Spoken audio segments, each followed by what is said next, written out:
Доброе утро, друзья! Сегодня уже 40-й день моего путешествия. Ровно 40 дней я нахожусь в путешествии по Днестру. Вчера вечером я добрался на базу к Алексею. Это тот самый человек, который помог сделать мне документы, разрешения, подсказывал мне, где что посмотреть. Вот это он. Но он еще в кадр не попал. Он уже был поздно вчера, я не стал снимать камерой. Мы вместе поужинали, я спал здесь на базе у ребят. Здесь, на этой базе, Алексей и его отец тоже помогает. Здесь туристов возят на байдарках, на велосипедах. Но я это еще, может быть, позже сниму, возьму интервью у Алексея.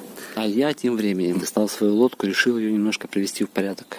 Потому что где-то она грязная, запачкалась. Взял ведро воды, помою.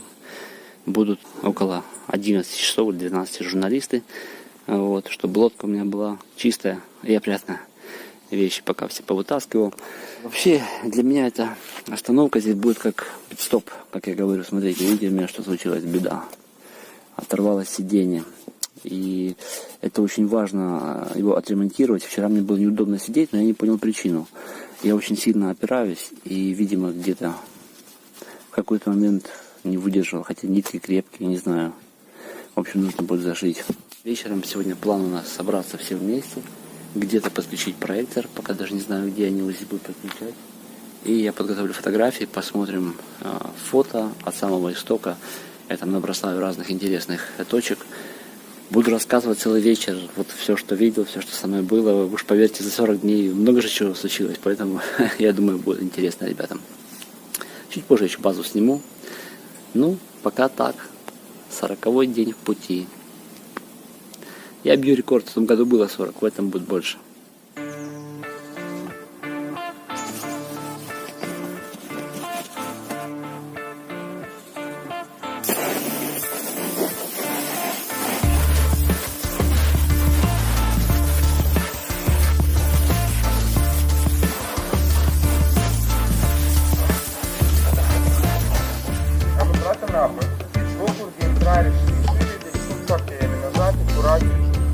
Deci după ce am intrat și doar pe metal, după ce am pus un pic,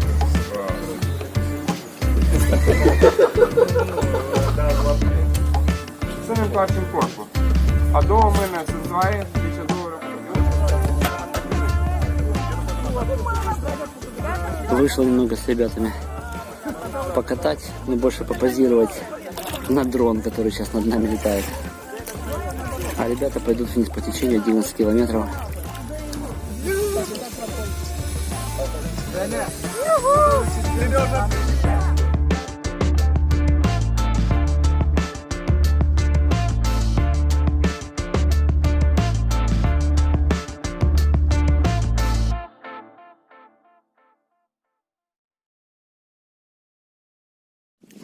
Я себя прям звездой сегодня почувствовал. Только что интервью брал один канал. Барышню звали Лилия, по-моему. А теперь еще второй канал приехал. Но эти захотели на воде, поэтому я гребу чуть ниже по течению. Они где-то уже на машине стоят. В общем, день веселый. Прям звезда в шоке. В кадре один только я сегодня. Совершенно перестал записывать кого-то еще. День интересный очень. Давал интервью днем на 2 канала. Вечером выступал вот здесь вот. Видите экран? Проектор. Проектор вон там дальше. И рассказывал свою историю путешествия. Ребята сидели здесь, которые сплавлялись днем. Послушали. Тех, кто планировал прийти, пришло всего 1 человек. Это Юра. Юра, спасибо тебе. Я думаю, было интересно послушать мою историю. Уже вечер. Там в палатках дети шумят. Здесь лагерь. Такой кемпинг палаточный. Вот так вот заканчивается мой 40-й день. Завтра я сделаю дневку, отдохну. Может быть, экскурсию какую-то проедем в Кишинев. Еще даже никакого плана нет. И дальше в понедельник стартую по Днестру. И также нету плана. Неизвестно, что мне даст. Разрешение Приднестровья не даст. Непонятно. Немножко я что-то такой подустал к вечеру. Да. Вот как-то сегодня вечером почувствовал, что Днестр скоро заканчивается. Не обращал на это внимания, не думал об этом. А ведь река скоро станет морем. Здорово. Привет. Стыдно признаться, я перестал совершенно видео писать. Я пишу, когда я один. Итак, сегодня 41 день путешествия. Я здесь не один. Смотрите, сколько за столом людей сидит. Видите, это все замечательные люди, которые сидят за одним столом. Это Юрий, слева от меня. Он снимает прекрасный фильм про Днестр. И я надеюсь, мир увидит этот фильм, потому что человек очень глубокий, и у него особое видение. А это Алексей.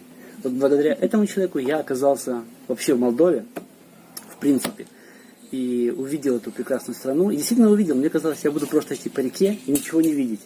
Но он мне так набросал интересных исторических мест. А мне очень нравится природа. Я видел такие водопады, которых в Украине нет. И я это все тоже понесу в Украину, покажу нашим туристам. Они обязательно сюда приедут, только они еще не знают. Еще Алексей не знает, сколько сюда приедет. А люди здесь будут. Дальше у нас Александр со своей женой или барышней. Будущая жена. Я вам напророчил, ребята. Замечательная пара. И Александр, он выручил меня тем, что забрал меня возле ГЭС и помог обойти ГЭС. ГЭС, на самом деле, это такая проблема для водного туризма. Это Михаила. И это Демьян. Расскажи о себе, Демьян. Учитель биологии. Да. Да. Преподаешь младшие, старшие классы. Какие? Все от 5 до 12. Еще экологию чуть-чуть читаю. Так ты самый... Рассказываю про Днестр тоже. Слушайте, все собрались люди, экологи и те, кто любит реку. Вот какое интересное место. Вот кто здесь. База. Воде Луи Воде, Да. Каякинг Тур. Я даже запомнил все. Kajakingtours.md. НД. Да, Заходите. вітаємо в Молдову. Будете проходити мимо. Заходьте. Не проходите мимо. Да, не проходите мимо. У нас очень много красивых, интересных мест. У нас очень развитое гостеприимство в нашей стране. У нас практически Михаил, наверное, он первый турист, который сам идет и проходит эти места. Мы показали ему только 10% мест, которые находятся рядом с рекой, наверное, вряд ли больше. Михаил все спешит ехать, хотя на самом деле в каждой точке, где мы ему сбрасывали, там можно там неделями находиться и изучать. И чем больше изучаешь, на самом деле, тем больше еще вопросов поднимается. Потому что история вдоль Днестра, она длится уже много тысяч лет. С каменного века здесь всегда была жизнь. У нас есть места, пещеры, где есть следы людей, где было более 30 тысяч лет назад. Еще до сельского хозяйства. Да, еще каменный век, да. Есть древние храмы в кельях сохраненные, которые до сих пор они вот так вот и есть. Есть много очень исторических мест. У нас вдоль Днестра находили скелеты мамонтов. Вот чуть выше Владивостока, в Климовце и Дежос. У нас практически весь берег, как Михаил заметил, оказывается, это дно моря. У нас ракушки везде, и смотришь, и пахнет чуть-чуть, даже вода чуть солененькая. Вот. Это все было дно моря, это было... И у нас есть прекрасное, лучшее в мире вино. Даже любители вина, например, самый лучший Саперави в прошлом году был признан тот, который растет в Молдавии. Вот, есть прекрасный... Мы, молдаване, по винограду на душу населения, мы являемся номер 1 в мире. Сколько растет у нас винограда. И как бы... Вот, витаем в Молдову.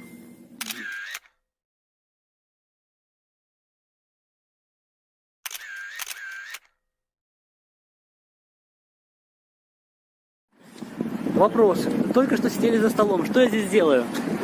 Мы решили поехать вместе с Юрой. Он мне составит хорошую компанию в Кишинев, посмотреть столицу Молдовы. А тем временем заехали к нему домой в гости. Попали в спальник. Самый обычный Кишиневский район. Да, спальный район. Поэтому пока вот так. Я в Кишиневе.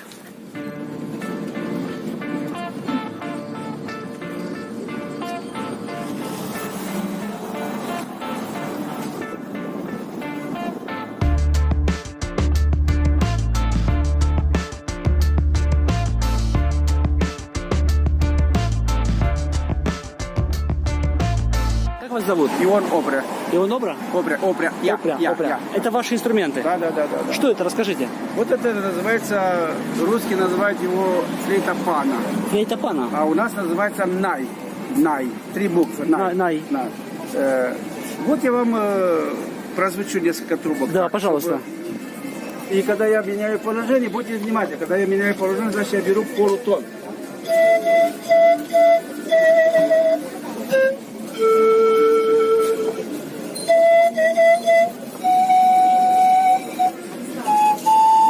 И еще ноту.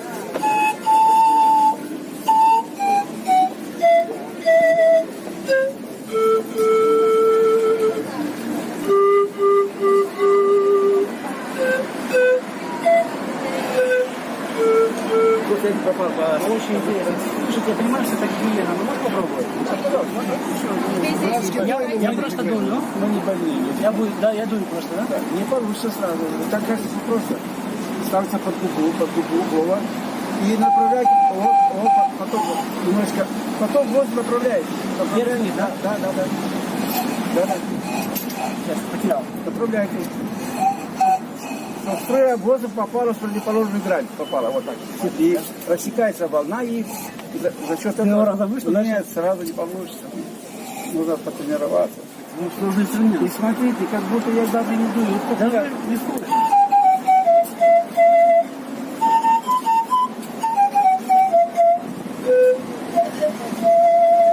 Все просто нужно привыкать, нужно потренироваться. Что за дерево здесь? Это которое в середине уже такая мягкая. Да. Но все равно признаешь, что уже идеально. Это ясень. Это ясно. Правильно, молодец, молодец. Разные породы. А вот это еще. Это тоже та же бузина, видите, натуральная, без обработки. А здесь сделан такой операция, значит, классификация дерева, значит, я меняю структуру дерева. Значит, Плотнее делайте. становится намного твердее бамбука. Бамбука не трескается, как бамбук, берет влагу, стряхнул и играет дальше. И так далее. То есть внутри у вас я можно? изобрел новую технологию, потому что почему бамбук? У вас есть свое. Я не отрицаю бамбук, но у него есть очень много недостатков бамбука. И я решил, изобрел этот материал. Он становится намного твердее бамбука. Я опять повторяюсь.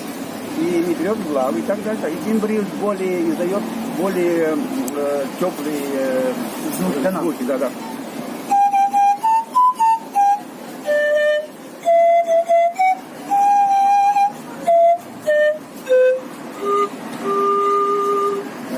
Сколько вам лет? Сколько мне дают? Ну, я не знаю.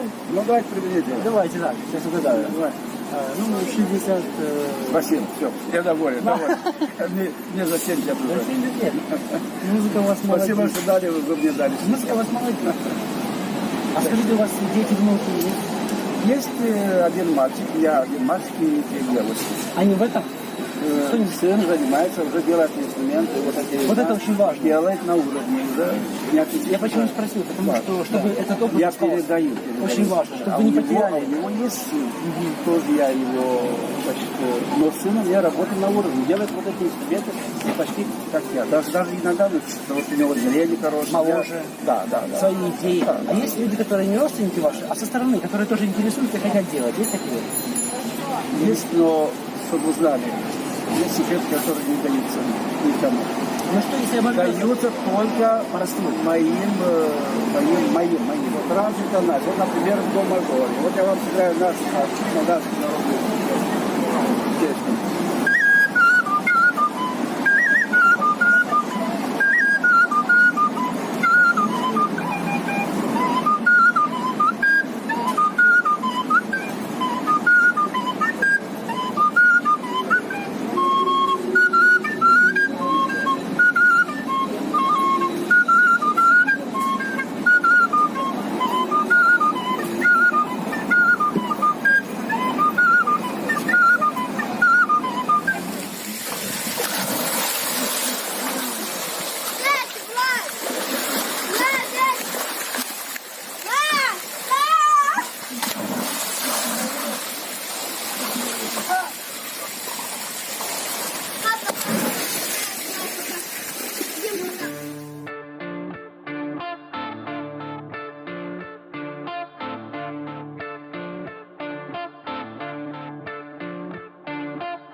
Все, пожелание короткое. Давай, всего тебе хорошего, легкой дороги и ветер тебе в парус. Вот. Все, счастливо. Пока. Счастливо.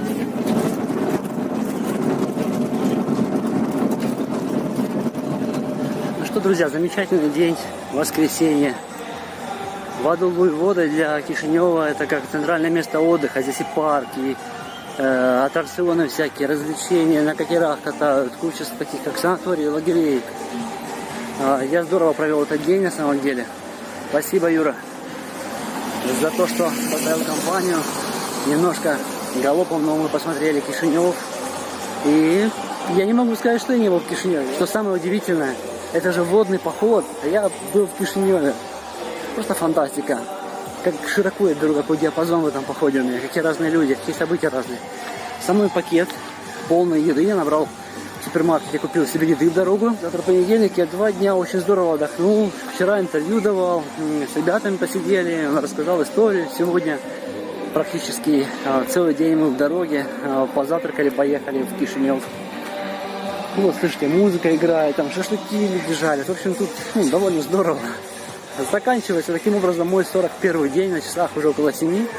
Еще пообщаюсь немного с Алексеем, расспрошу у него по маршруту детали. На самом деле остается немного, но по ощущениям очень сложный будет еще путь, потому что там Приднестровье, я не знаю, как с ним быть. Ответ не пришел на разрешение идти по Приднестровью. Также впереди переход границы с Украиной. И дальше, конечно, будет полегче, но немножко сложность в том, что там лиман, широкая вода, волна может быть.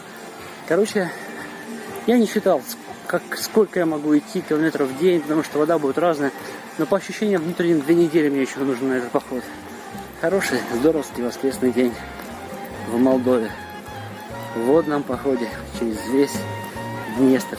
От истока до самого Черного моря.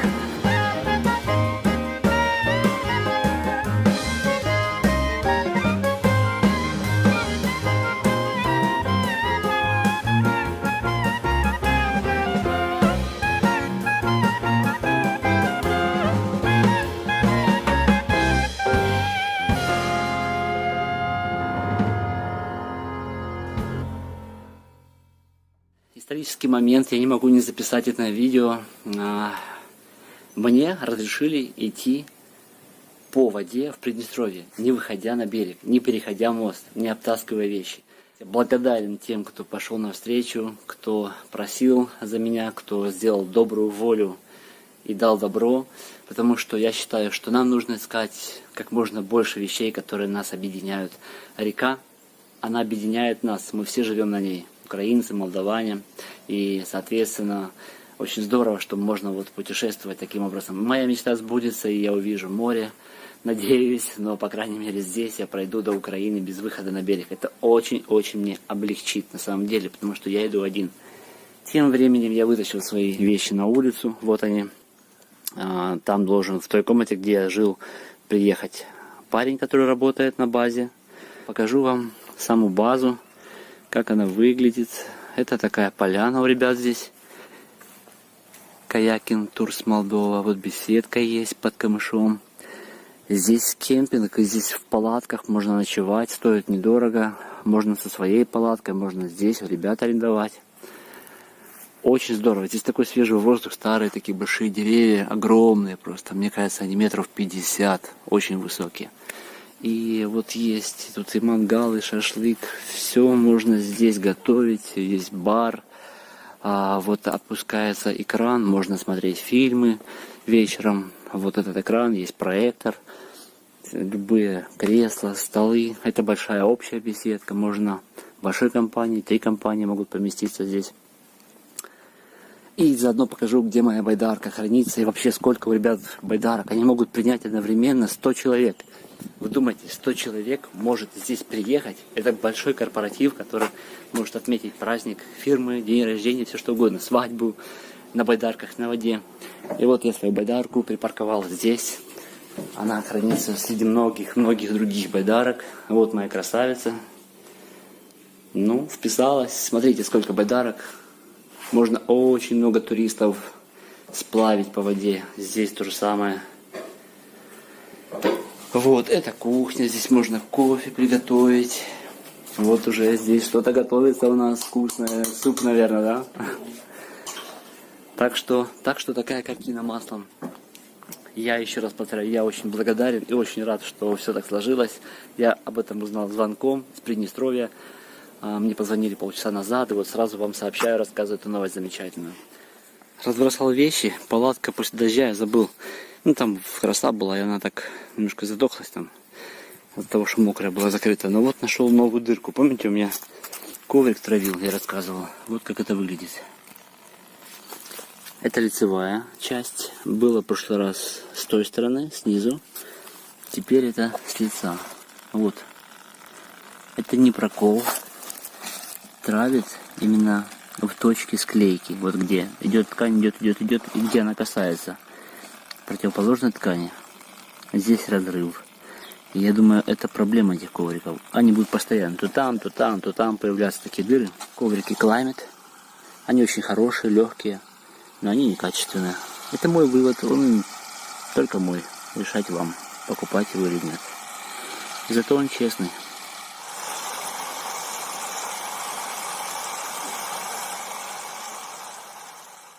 Доброе утро. Чуть не забыл, сегодня 43-й день уже путешествия. Я простоял на базе, ребят. Целых 3 дня. И наверное, дальше дневок даже не буду делать. Нужно наверстать упущенное. Суббота, воскресенье. Интервью, встреча, Кишинев. А вчера просто как-то не пошлось. Написал 2 поста, подготовил фото, это заняло время. Постирался. Матрас лечил свой, он сдувается. Ночевал сегодня вон там, под той большой беседкой. Так как парень, который здесь работает, вернулся, а я занимал его комнату. И снова матрас утром мой сдулся. Я спал на полу. Но нашел причину, опять-таки, это в том же месте. Короче, я его подлечу. Сейчас 7 часов утра. Еще все спят. Алексей здесь также остался. Вон его машина. Не уехал вчера. Сейчас позавтракаем вместе, когда они проснутся. Соберу вещи. До воды здесь 200 метров. Кто-то, может быть, поможет донести лодку с вещами. И в путь.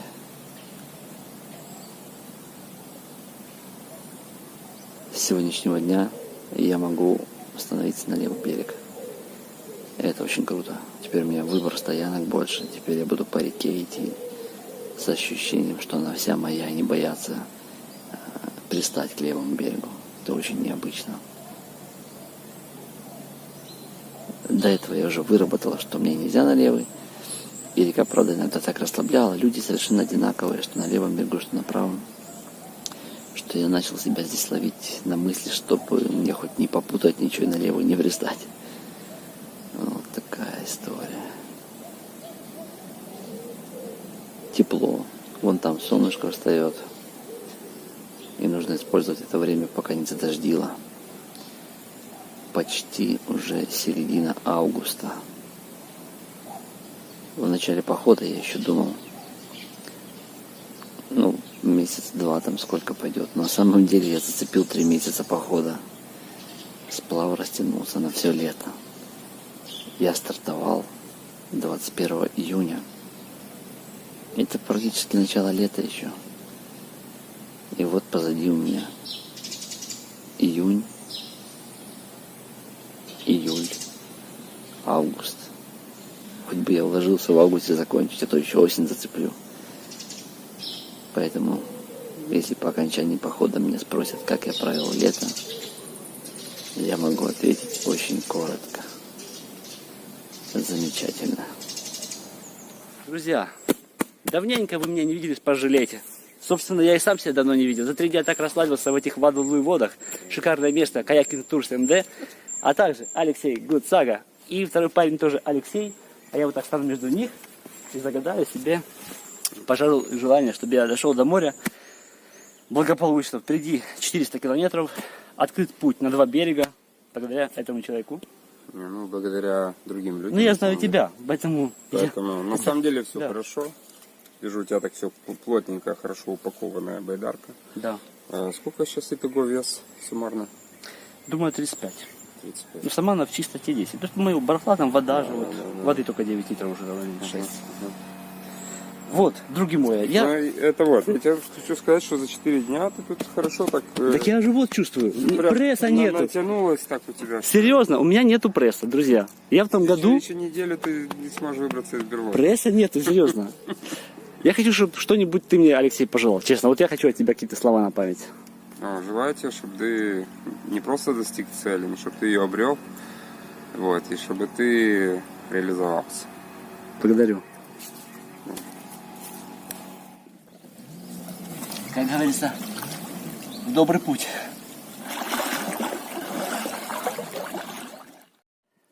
Снова пути. 3 дня показались такими длинными. Они были очень насыщенные, поэтому мне казалось, будто неделя прошла. Увидел Кишинев благодаря Юре. И, возможно, впереди мы с ним встретимся. Если он успеет сделать разрешение, он присоединится и будет снимать свой фильм дальше. А еще у меня появилось много друзей, это прекрасно. В стране, про которую я абсолютно ничего не знал. Эта река подарила мне новое знакомство. Это очень здорово. На часах 9:10 я встал на воду. Течение легкое еще есть. ГЭС совсем недалеко. Всего лишь 25 километров выше. И день хороший. Ветер легкий. Ну, что еще нужно для хорошей гребли? Для хорошего путешествия? Я точно не считал сколько. Ну, где-то 1000. И впереди у меня 400 километров. Это еще добрый кусок. Скорее всего, я буду идти по 30 километров. И там около 12 дней. 2 недели, как я и рассчитывал. Поехали.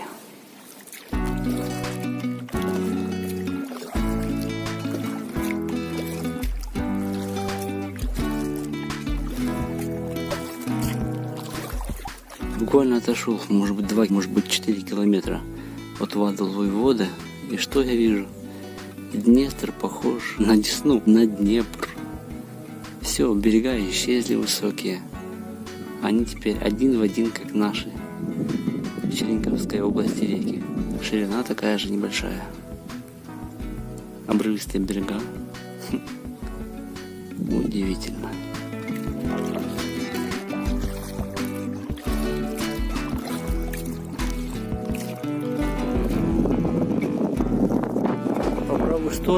По правую сторону от меня село Коржово. Вот оно прямо.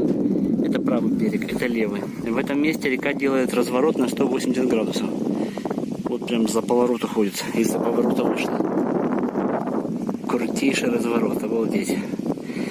Я представляю это для малых рек, которые 150-300 километров длиной. Но река, которая уже 1000 километров на сегодня, такой крутой вираж делает. Это редкость. И вдобавок к той информации, смотрите, вот он поворот, внутренний радиус, здесь должна быть коса, но здесь обрыв крутейший. Внешний радиус должен быть обрыв, крутой берег, но там коса. Там можно заходить, там можно пляж делать. Это какой-то парадокс прям. Я, наверное, должен признать, что я такого и не припомню в своем веку. Внешний радиус, плавный заход, внутренний обрыв. Весьма интересно. Однако сегодня мне везет. Вот я стою по берегу реки, и видно в кадре, что я смещаюсь. Есть небольшое течение и попутный ветер. Лодка вращается в обе стороны, но не имеет значения, меня все равно по течению несет.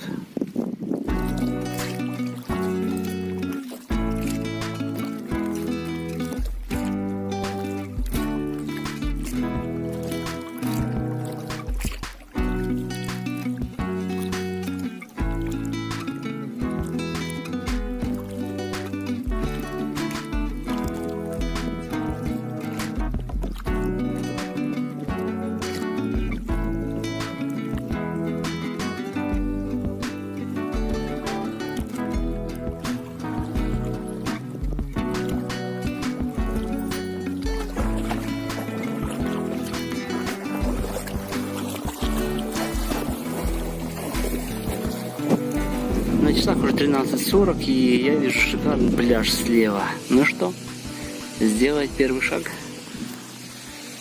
сделать первый шаг на левый берег. Первый раз за, наверное, 15 дней, которые в Молдове. Я прям таки решил записать на видео этот исторический момент. Вот он, левый берег, вот моя нога. И вот я уже на земле. На самом деле здесь километров 16-20, все-таки еще Молдова. Как-то так получается. Я узнал об этом совсем недавно. Но сам факт это не отменяет, что я впервые на левом берегу стою. Ну, прикольно, но необычно, честно. Все-таки все в мире инертно. Я привык мыслить, что мне нужно только по правой, на левую нельзя. Теперь чувствую себя здесь неудобно. Все, купаюсь, перекус, немножко отдохну.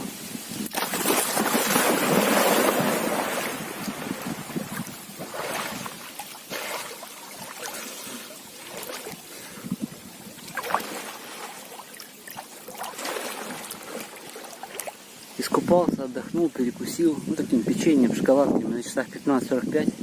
Я не считал, но, по-моему, прошел 15 километров, мне бы еще 15 сделать, чтобы я по 30 хотя бы шел. И отправился дальше, собственно говоря. Сегодня жара. Я зашел в интернет 34 градуса по Тирасполю впереди. В тени, так что денек тут еще. И проблема с водой, кстати. И по карте посмотрел, родников вообще нигде больше нету. Вот у меня 2 берега доступны, а воды нет. Исчезли высокие скалы, исчезли родники. Поэтому теперь моя задача искать воду в колодцах.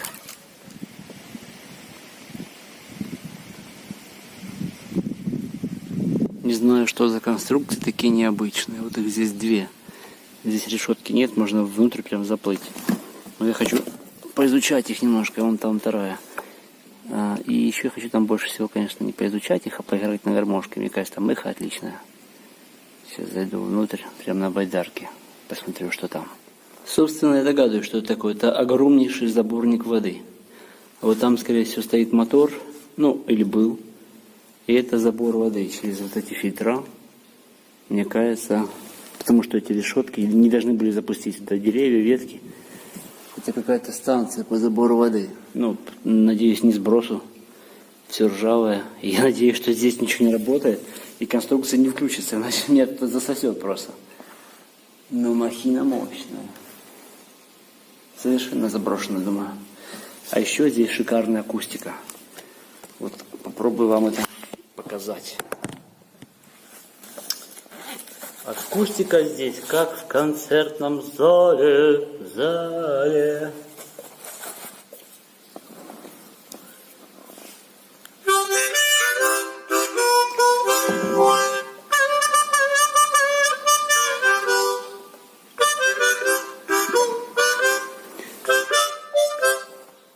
О! Класс эхо.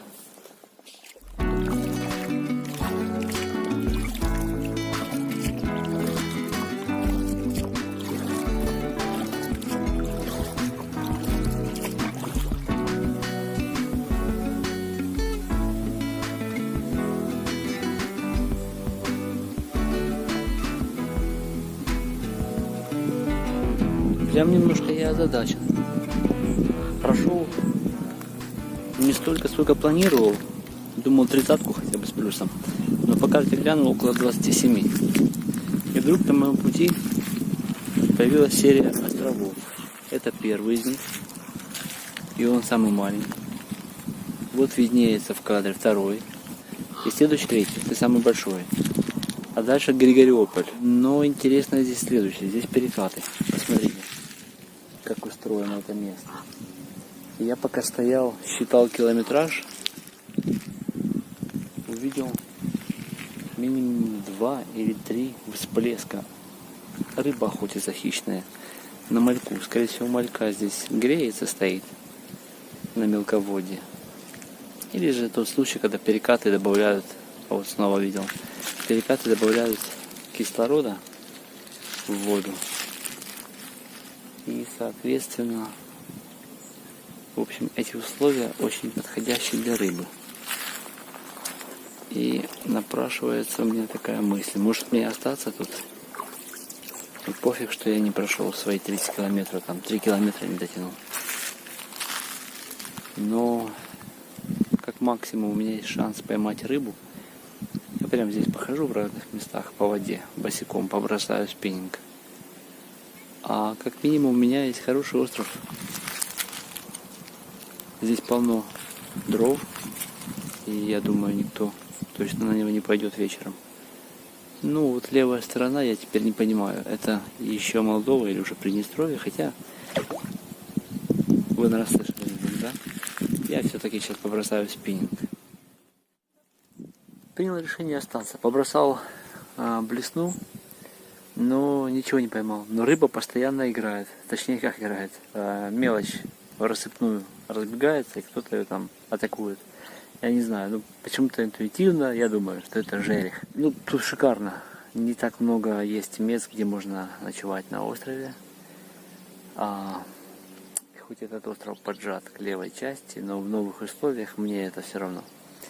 Здесь есть место шикарное под палатку, можно здесь стать, можно дальше вообще спрятаться от солнца. Но что еще немаловажно, видите, позади меня солнце, и оно будет садиться где-то вот в этом районе. В итоге получится сегодня красивый закат снять. Ну, даже если не снять, то просто посидеть на солнце, на закат, посмотреть вечером над водой. Поэтому 27 я прошел, почти норма. Классный остров. Остаюсь.